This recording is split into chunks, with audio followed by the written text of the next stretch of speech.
The world is watching. Today, on September 8, 2025, the global political landscape may have just fractured. A high-level South Korean delegation, led by Foreign Minister Kang Kyung-min herself, has landed in Beijing. This is not a routine visit. This is not a simple trade talk. This is a deliberate, high-stakes signal to the world, and most pointedly, to the United States.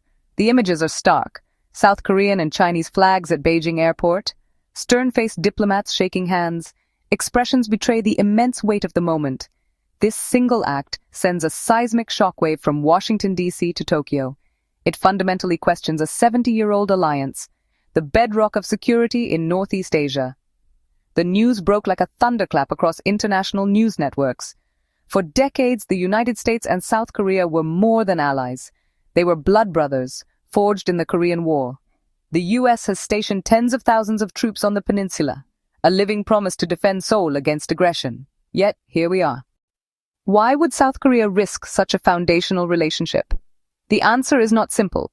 It is a complex tapestry, woven from years of frustration, years of fear, a shifting perception of American reliability. A key thread in this unraveling is the issue of North Korea.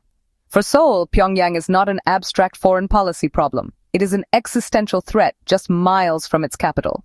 South Koreans have grown increasingly weary of Washington's approach, which has often swung wildly between aggressive rhetoric, stalled negotiations. They feel caught in the middle, their fate decided by political whims in a capital thousands of miles away. China, on the other hand, is North Korea's most important ally economic lifeline. Seoul's leaders believe the only realistic path to a stable peace runs through Beijing, not Washington. The America First policies championed by former President Donald Trump sent a chill through Seoul. His repeated demands for South Korea to pay billions more for the stationing of U.S. troops felt less like a negotiation between allies and more like an ultimatum from a landlord. This created a deep sense of insecurity. The story of South Korea's pivot is not just about soldiers and missiles. It is overwhelmingly about money and markets. China is not just South Korea's neighbor. It is its largest trading partner by a massive margin. For every car, smartphone, and cosmetic product South Korea sells to the United States, it sells far more to the vast and hungry Chinese market. This economic linkage is not an abstract concept. It is the lifeblood of South Korea's powerhouse economy. Companies like Samsung, Hyundai, and LG depend on access to Chinese consumers and supply chains. This creates what economists call economic gravity. South Korea is simply being pulled into the orbit of the larger economic body next door. Think of it this way. If your biggest customer, who buys more than a quarter of everything you produce, asks you to have a serious meeting, you go. You don't just go. You listen carefully to what they have to say. For years, Beijing has used this economic leverage subtly.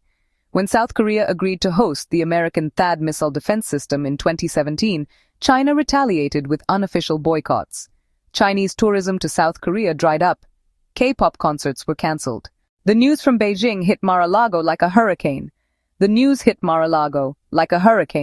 Former President Donald Trump reacted with characteristic fury. In a series of rapid-fire posts on his Truth Social platform, he condemned the South Korean move. A total betrayal. One post read, in all caps, after all the United States has done for them, after we protected them from the little rocket man, they run to China. They were never grateful. I told them this would happen. They are weak and have forgotten who their friends are. They will regret this. The language was raw and personal, aimed at stoking grievance among his supporters. For Trump, this is not just a foreign policy issue, it is a personal affront. He sees the U.S.-South Korea alliance through the lens of his own deal-making. He believes he single-handedly managed the North Korean threat and protected Seoul. And in return, he expected loyalty and payment. His reaction is less that of a statesman and more that of a businessman who feels a partner has reneged on a deal. He immediately began framing this as a failure of the current administration. He claimed this disaster never would have happened under his watch. The news of Seoul's pivot has really thrown Washington, D.C. into a state of quiet panic and, loud recrimination. Inside the White House, the State Department, there's this frantic scramble to understand the full implications of what just happened. Was there an intelligence failure? Did American diplomats miss the warning signs? The current administration is now in an incredibly tough spot.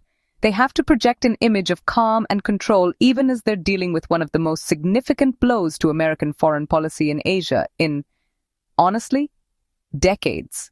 Their official statements are super carefully worded, emphasizing the ironclad nature of the alliance and calling for dialogue. But behind the scenes, there's this deep anxiety. This crisis immediately becomes a political football in the deeply divided American political landscape. Former President Trump attacks from one side, other critics are blaming the current administration for being too passive. They argue a lack of clear American leadership and a perceived focus on conflicts elsewhere, like in Europe, created a vacuum in Asia that China was just waiting to fill. South Korea's decision here isn't just about one country. It's a move that redraws the entire strategic map of Asia.